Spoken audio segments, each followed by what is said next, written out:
Papunta ako ngayon sa ilog. Ito, mahaba pa yung dinaanan ko mula dun. Paakyat dun.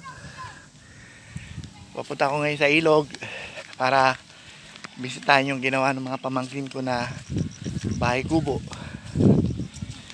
Hehe. Saan na ba sila? Nawawala. Ang daming dayami dito. Yes! Ito, pababa. Pababa.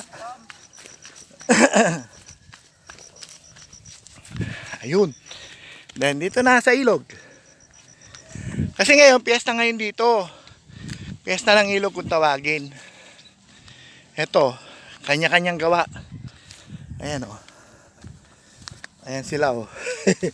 Mamaya, paghahandaan na yung pagtagay-tagayan. Ayan o.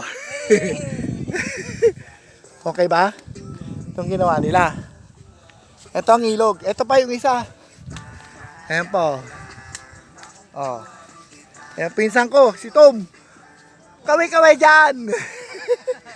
Mamaya, ayan ang ilog namin. Ayan ang ilog dito. Oh. Oh, di ba?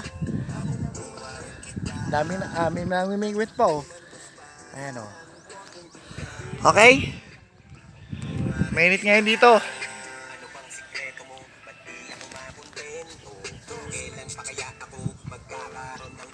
Sound trip. Bye!